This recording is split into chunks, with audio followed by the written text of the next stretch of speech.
আমার বন্ধু তার জন্মদিনের পরের দিন আমার ফোন দিয়ে কয়, বন্ধু সরি ভুলে গেছি, আসলে তোকে দাওয়াত দিতে ভুলে গেছি। মূলত বিষয় হলো আমার পকেটে টাকা ছিল না। আমার বন্ধু এটা দেখছে। আমার বন্ধুর সাথে যখন আমি একটা হোটেলে গেছিলাম খাওয়ার জন্য এর আগের দিন, তখন আমার বন্ধু আমার মানি ব্যাগে দেখছে আর টাকা নাই। তখন আমার বন্ধু আমাকে তার জন্মদিনে দাওয়াত দেয় নাই যদি আমি কোনো গিফট না নিতে পারি। কিন্তু আমার বন্ধু তো জানে না আমার এই মানি ব্যাগও একটা পকেট আছে যেখানে অনেক টাকা থাকে।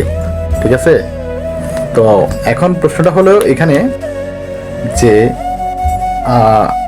আমার কিছু মানে ভাই ব্রাদার আত্মীয় স্বজন মাঝে মাঝে আমাদেরকে দাওয়াত দেয় না, তাতে কি আমরা রাগ? না, তারা দাওয়াত দেয় না তাদের ইচ্ছা। তারা হয়তো ভাবে যে আমরা কিছু দিতে পারবো না, কিন্তু বিশ্বাস করেন আমরা কিন্তু তাদের চেয়েও ভালো দিতে পারবো, কিন্তু হয়তো তারা দাওয়াত দেয় না বলে আমরা যাই না। তো এখন প্রশ্ন হলো আমরা কিন্তু তাদেরকে দাওয়াত দিই অথবা দিব, ভবিষ্যতেও দিব। কেন দিব? কারণ আমরা তাদের আফসোসের কারণ হব।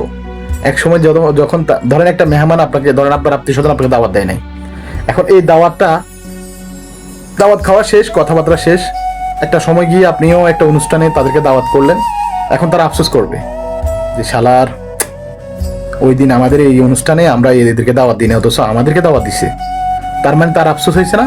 তার আফসোসের কারণ হবেন আপনি। তো এই কারণে বলছি নিজেকে এমনভাবে গড়ে তোলেন যে মানুষের আফসোসের কারণ হতে হবে আপনি। ঠিক আছে, কোনো অভিশাপে না, আল্লাহর ইচ্ছায়। আল্লাহ পাকে একটা কথা বলেছেন, আজকে আপনার কালকে আরেকজনের। আজকে আপনি সুখ করবেন, কালকে দুঃখ পাবেন।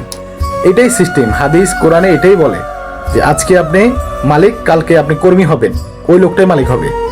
তো এখন প্রশ্ন হলো আমার কত বন্ধু বান্ধব কত অনুষ্ঠানে আমাকে দাওয়াত দেয় নাই, আসলে শুধু এই টাকার কারণে। টাকা নাই পকেটে, দাওয়াত দিয়ে কি করবে? টাকা নাই পকেটে। ও ভালো কথা, আমার বন্ধুদের সবাদের বাইক আছে বুঝছেন, আমি আসলে আমার বাইক নেই।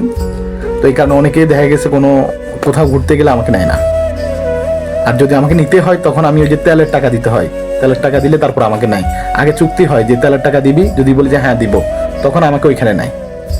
আর যদি বলি যে না দিব না, তখন আমাকে ওইখানে নেয় না, তখন বলে যে লোক বেশি হয়ে গেছে।